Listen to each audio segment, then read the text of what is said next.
अखिल भूमंडलीय सर्व शिरोमणि मुनि समाज के संस्थापक आदि मुनीश्वर योगेश्वर सद्गुरुदेव शिव मुनि महाराज की जय।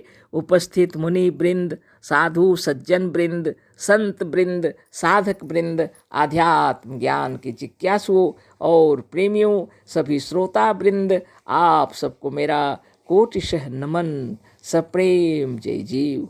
तो आध्यात्मिक चर्चा चल रही है और हम लोग सद्गुरुदेव शिव मुनि महाराज रचित ग्रंथ निरोग होने का अद्भुत उपाय पर चर्चा कर रहे हैं और अध्याय 10 पर चर्चा हो रही है।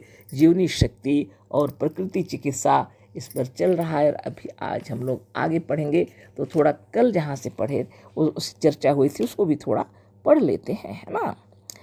ईश्वर सर्वव्यापक है, यह हमारा कोई नवीन सिद्धांत नहीं है, पर हमारा कहना यह है यदि निरामय, निर्विकार, निष्पाप और पवित्र परमात्मा सब जगह और सब में व्यापक है तो रोग, दोष और दुख कहाँ है। यदि कुछ दूर किसी स्थान में थोड़ा भी रोग, दोष और विकार मौजूद है तो वह निर्विकार, पवित्र और निरामय परमात्मा अखंड, अनंत, अनादि और सर्वव्यापक कैसे है। जहाँ से वह ईश्वर नहीं है और जहाँ पर रोग है वहीं से ईश्वर का खंड हो जाएगा, वहाँ ईश्वर का अंत हो जाएगा और वहीं ईश्वर की आदि भी होगी। पर ईश्वर खंड वाला और अंत वाला नहीं है, वह एक देशी भी नहीं है और यदि ऐसा हो तो वह ईश्वर ही नहीं साबित होगा। पर ईश्वर है और यदि वह है तो उसका अस्तित्व मानने पर यह आवश्यक होगा कि रोग का अस्तित्व ना माना जाए।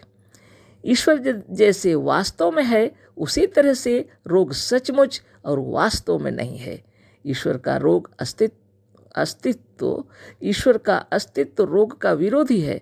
हमारे इस लेखमाला में यही सिद्ध करने का यत्न किया गया है। संसार में रोग का अस्तित्व ही नहीं है।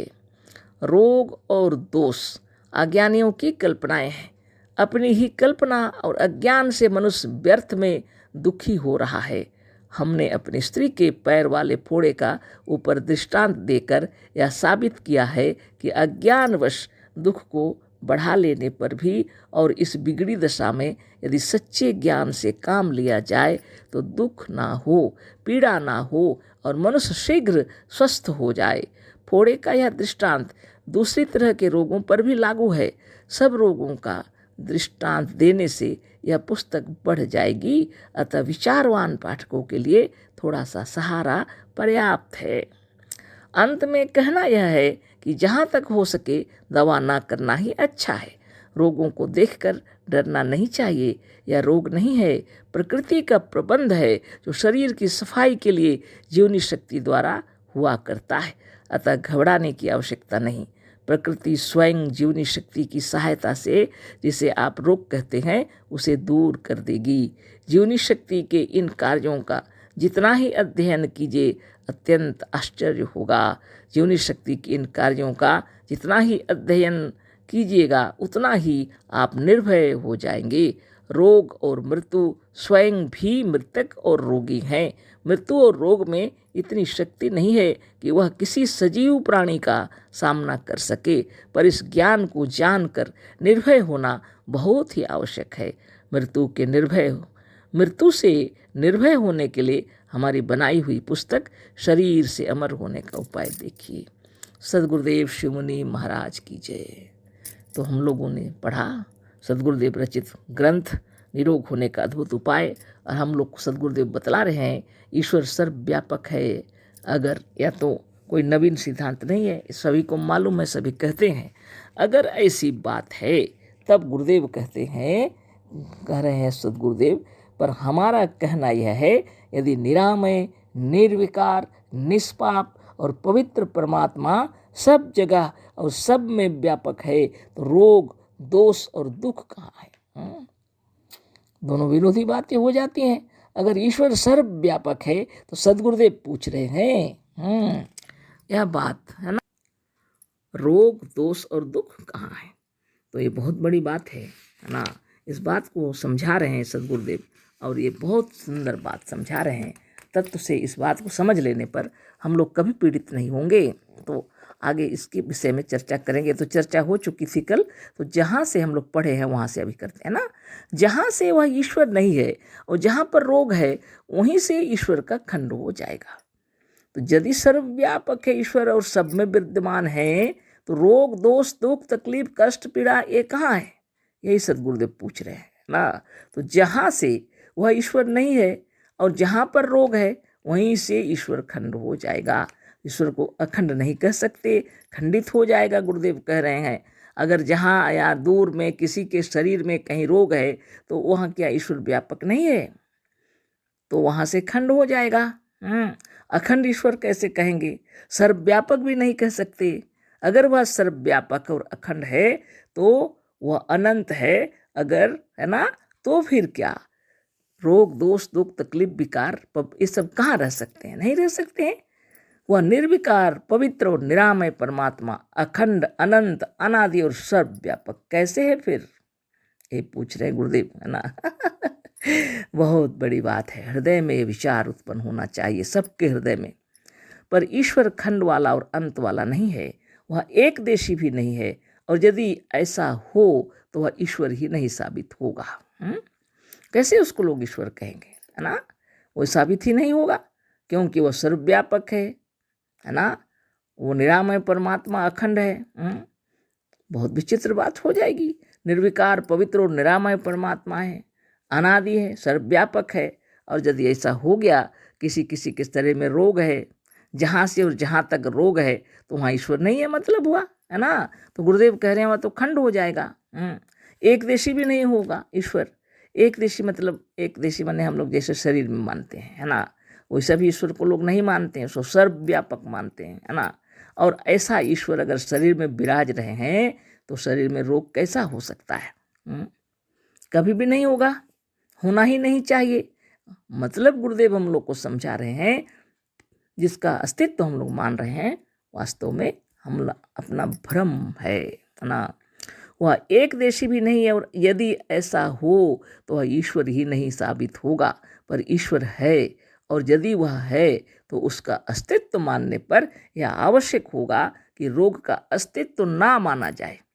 ईश्वर जैसे वास्तव में है उसी तरह से रोग सचमुच और वास्तव में नहीं है ना। अगर आप ईश्वर को मानते हैं तो रोग को मानना छोड़ दीजिए, सदगुरु का कहना है। यदि आप ईश्वर को सर्वव्यापक मानते हैं तो रोग सचमुच में नहीं है ना। ईश्वर का अस्तित्व रोग का विरोधी है। ईश्वर का अस्तित्व है जो रोग का विरोधी है। हमारे इस लेखमाला में यही सिद्ध करने का यत्न किया गया है, सदगुरुदेव कह रहे हैं ना। इस लेखमाला में यही यत्न किया गया है कि संसार में रोग का अस्तित्व ही नहीं है ना। रोग और दोष अज्ञानियों की कल्पनाएं हैं। जितना रोग है अज्ञानियों की कल्पनाएं हैं, जो दोष है सब अज्ञानियों की कल्पनाएं हैं।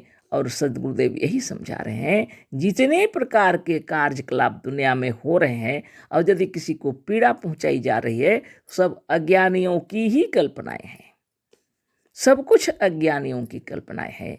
अगर आप इसे गहराई से समझ लें तो ईश्वर जो है निर्विकार है, परम पवित्र है, परमात्मा है, अखंड है, अनादि है, कृपा सागर है, दया सिंधु है। तो ऐसे परम परमात्मा के सर्वव्यापक होने पर ये युद्ध लड़ाई झगड़े दंगा फसाद ये सब क्यों रहेंगे? कभी भी नहीं होना चाहिए। इसका मतलब ये है कि लोग केवल मुंह में बोलते हैं, है ना, उसका प्रत्यक्ष में पालन नहीं करते हैं वास्तव में, है ना।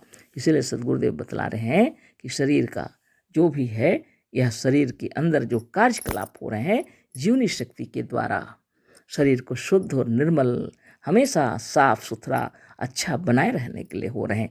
यह कोई रोग नहीं है। जैसे हम लोग झाड़ू पोछा करते हैं, घर द्वार की साफ सफाई करते हैं, उसी तरह आत्मदेव शरीर की सफाई 24 घंटे करते रहते हैं। जब तक इस शरीर में प्राण शक्ति रहती है, जब तक आत्मदेव विराजमान रहते हैं, तब तक इस शरीर की सफाई होती रहती है ना। तो अपनी ही कल्पना और अज्ञानता से मनुष्य व्यर्थ में दुखी हो रहा है। ईश्वर ने दुख की कल्पना भी नहीं की है हमारे अंदर में, है ना, लेकिन हम लोग कल्पना कर रहे हैं, है ना। उन्होंने हमें कोई दुख नहीं दिया, हम लोग दुख ले आते हैं। हमने अपनी स्त्री के पैर वाले फोड़े का ऊपर दृष्टांत देकर यह सिद्ध किया है कि अज्ञानवश दुख को बढ़ा लेने पर भी और इस बिगड़ी दशा में यदि सच्चे ज्ञान से काम लिया जाए तो दुख न हो, पीड़ा ना हो और मनुष्य शीघ्र स्वस्थ हो जाएगा।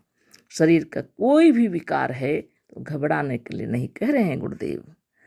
निर्मल निरामय होकर के ध्यान और तपस्या से अपने चक्रभेदन साधन, प्रणव, प्राणायाम जिस वक्त जैसा आप सह सकते हैं उतना ही कार्य कीजिए। आप शुद्ध विचार कीजिए, निरंतर शुद्ध हो जाएगा शरीर, है ना। ना तस्य रोगो न जरा न मृत्यु प्राप्तस्य योगाग्निमयम शरीरम। योग क्या है? ध्यान है, एकाग्रता है। योग क्या है? बाहर से हटकर भीतर की ओर अपने आप में तल्लीन हो जाना योग है। और उससे योगाग्नि मतलब एकाग्रता से जो आपके अंदर में शक्ति उत्पन्न होती है उसको योगाग्नि कहते हैं। इस योग के ध्यान में आप सुस्त हो जाएंगे। तो पूरा तो नहीं हुआ, कल इस पैराग्राफ को पूरा कंप्लीट कर देंगे। अशेष धन्यवाद। सब प्रेम, जय जीव, कोटि नमन। सद्गुरुदेव शिव मुनि महाराज की जय।